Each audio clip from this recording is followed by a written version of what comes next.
How we doing, guys? Appreciate you all being here. So this set's going to end in a really dark way, so I'd like to start it off sort of light and whimsical. There is no God. I have evidence for this claim. I spent 2 years doing hard labor in a call center in Terre, Haute. The idea of God and working in a call center are two ideas that cannot coexist. I came to the realization about 8 or 9 years ago that I had no practical skills whatsoever to offer a potential employer. I don't know if you noticed or not, but I've got the body of a middle-aged lesbian with scoliosis.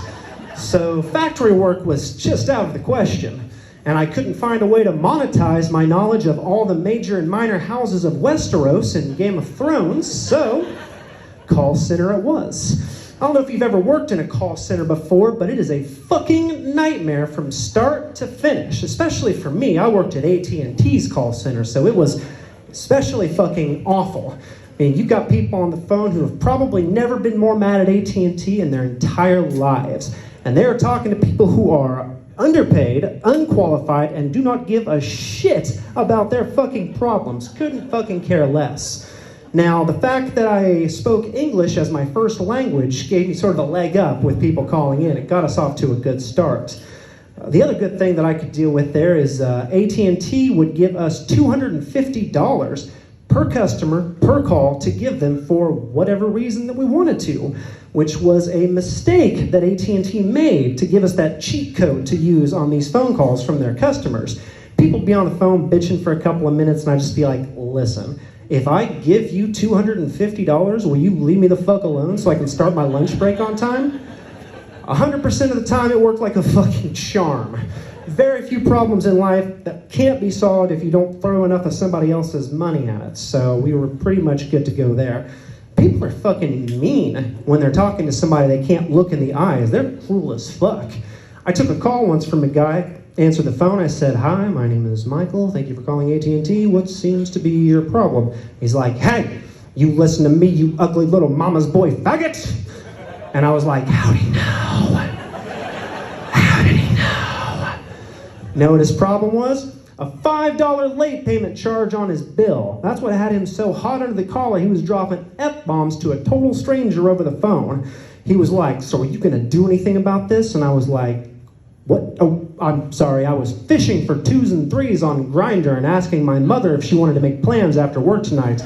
What was your story again? You're a piece of shit fuck up? Can't pay a $40 phone bill on time? No problem. I got a solution for you, sir. What would you say if I were to offer you a credit every month to offset a late fee for the next 4 goddamn years? Rounds up to about $250, but hey, who's doing the math, right? But in exchange, you have to promise me that you will never use a homophobic slur on the phone with a total stranger ever again, because it used to be a lot easier to use that word on stage back when I first wrote this bit, and you are going to get me fucking canceled, sir." Got a couple scary, weird fucking phone calls, too. Like, I had this guy call in, and he was like, "I don't get any cell phone service where I live." And I was like, "Brother, I hear exactly what you're saying, man. AT&T fucking sucks." It's like, what if I give you a small gift of $250 to help you find a more reliable service provider? Will that end this conversation? He's like, "No, I get plenty of service in my house. I don't get any service in my basement." And I was like, "Sir, I don't think anybody gets cell phone service in their basement. I don't think that's how cell phones work." He's like, "I have to make phone calls from my basement." And I was like, "Sir, you are going to have to make anonymous phone calls to your hostages' families from your breakfast nook because you're not doing it from your basement, sir." I was coming back from my lunch break once, took my first call, sat down, and the guy just jumps right into it. He's like, "You need to help me find my daughter." I heard like score from Taken in the background of my head, like dun dun dun dun dun dun dun dun dun dun dun dun dun. I was like, "Sir, did you mean to call 911 instead of 611? And he's like, "No, this is AT&T, isn't it?" And I was like, "Fuck, yes." And he was like, "You need to pull up an app or a program or whatever you need to do to trace my daughter's phone. Her life may depend on it." And I was like, "Sir, I just got stoned with my buddy Trevor in his garage on my lunch break. You do not want to enlist me to help you with this problem, I can assure you." And then he stops and he's like, "Wait, "Never mind, she's home. I just heard her car door."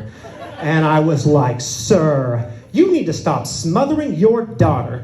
At this rate, she's going to go off to college with this newfound freedom she's never felt before and this urge to act out against an overbearing father, which is going to make her red meat for creeps like me.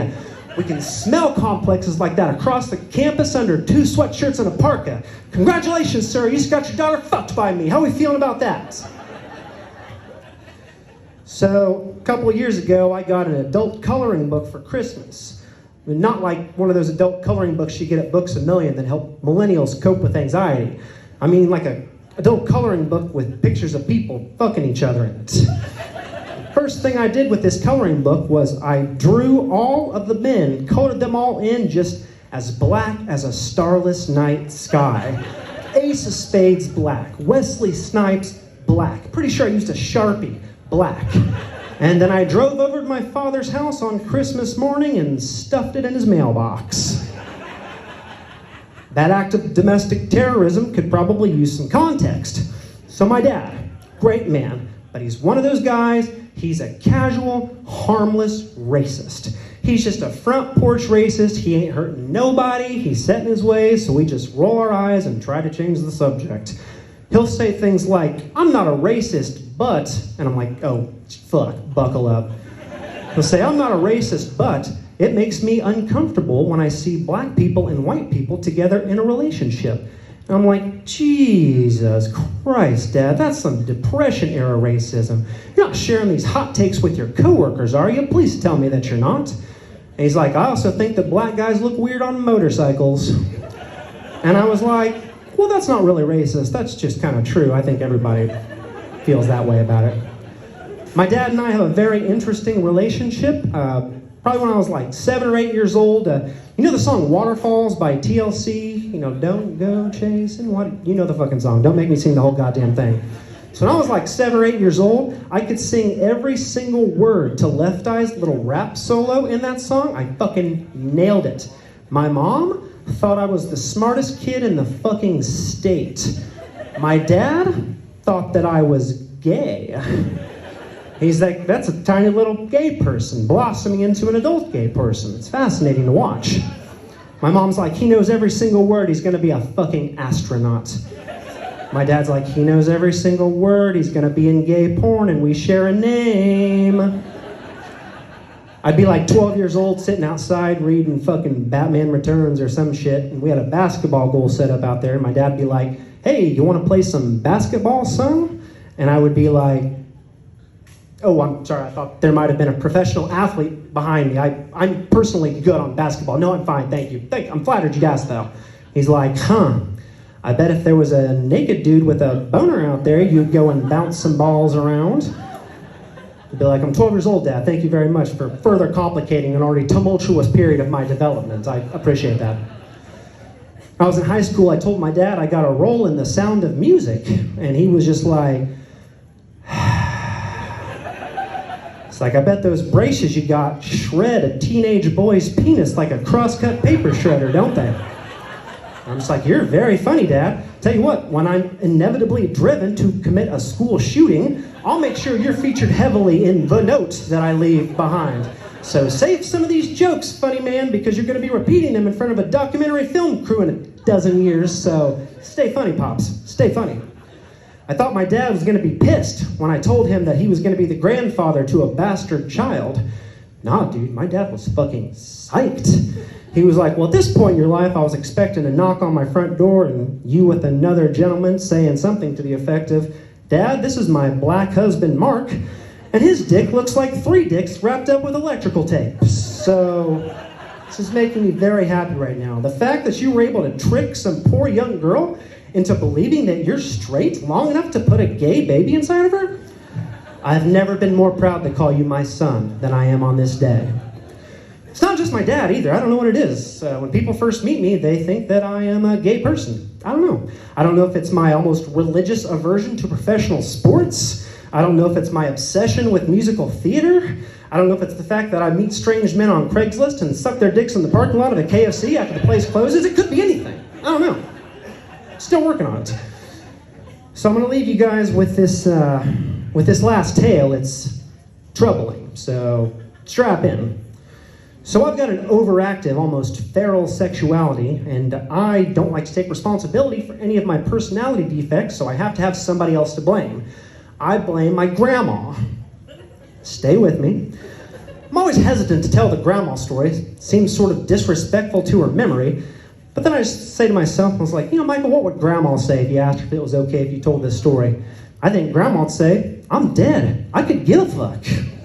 By the way, your dad thinks you're gay and I think he's right. Bye. We all think you're gay. Bye. So here we go. When I was younger, I had reason to believe there was some evidence that maybe my grandma had been kind of a little slut when she was younger, which is perfectly fine, no judgment whatsoever. Little sluts make the world go round. A couple different situations in my childhood led me to believe this. I'd come out of her bedroom with a blonde wig. I'd be like, Grandma, what's this? She'd be like, oh, that's my bar bait. Now that meant nothing to me as a child, but as an adult, I realized that Grandma was getting plowed 3 nights a week outside the fucking Legion by working class drunks. Now, when we were younger, me and my brother, we were some snooping-ass motherfuckers, as kids that age are wont to be. And we had reason to believe, our intelligence suggested, that Grandma was stockpiling some weapons-grade pornography somewhere in her house. So, we led my grandma out of the trailer on a clever ruse and went to fucking work. This was before the digital age of pornography. This was the fucking 90s. We had to work for our smut back then. And violating the privacy and trust of a close friend or family member was sometimes just what you had to do to get your hands on porn. That's what we did. Guys, we found the El Dorado of pornography in my grandma's closet. We opened the door and there's like a golden light shining down on our faces. It was a beautiful thing. Every medium of pornography you could possibly conceive. Books, magazines, VHS tapes, the whole stank-ass enchilada. For the taking. However, the only problem was most of this porn was from the 70s and the 80s.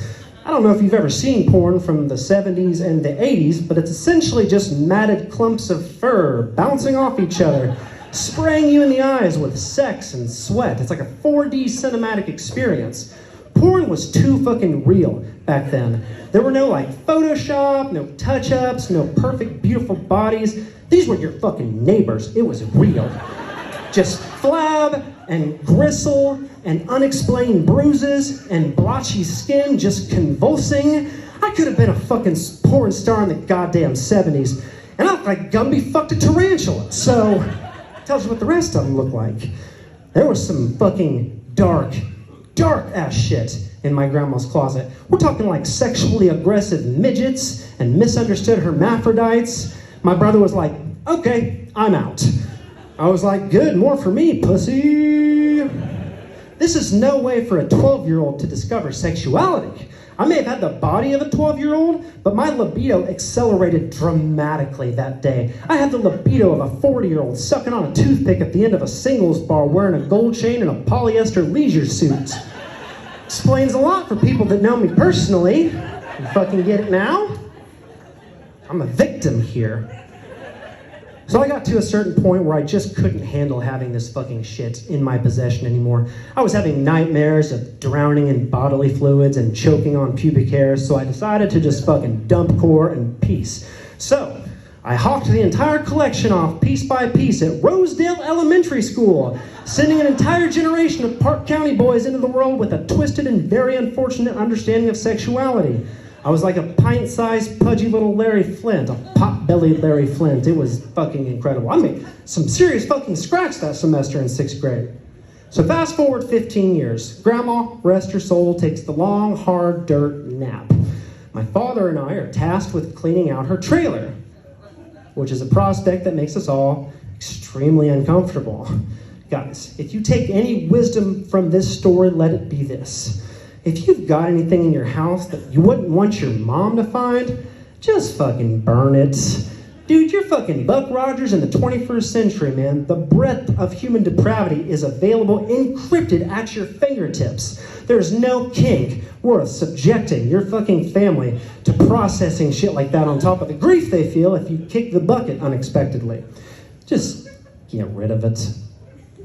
Guys, the shit that we found in this woman's fucking trailer. Oh my God. It looked like Caligula's dorm room. I'm surprised she didn't have a glory hole drilled into one of her walls.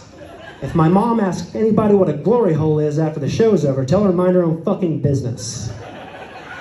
We can't even talk about half the shit that we found because our family attorney has advised us not to. And the dildos, my God, the dildos. Just a rainbow, every color, shape, size that you could possibly imagine. A cornucopia of fake plastic cocks. Now, most of them skewed a little heavily toward different shades of black, which was fun for my dad. He really enjoyed himself there. He'd come into the room like, found another dildo. And I'd be like, maybe don't pick it up with your bare hands next time. Have you guys ever seen a cartoon of two Great Danes A-framing a pair of Siamese twins conjoined at the head? Have you? I have. Ain't no coming back from that darkness. After going through all this shit and wondering just how well I knew my grandma, I found this adorable little caveman doll under her bed. I was like, oh, this is fucking cute as shit. Something not fucked up and possibly illegal. He had this big bushy beard. I was like, oh, Dad, I got a cute little caveman. It's not fucked up. Come check it out. Lifted up the beard. Big old floppy caveman dick just a swinging in the wind. False alarm. Yeah, I know it's got a dick. Oh, huge, obviously. Yeah, it's enormous. Now, obviously, I got rid of most of this horrific garbage. Nobody needs to be sharing a living space with shit like that dark erotica.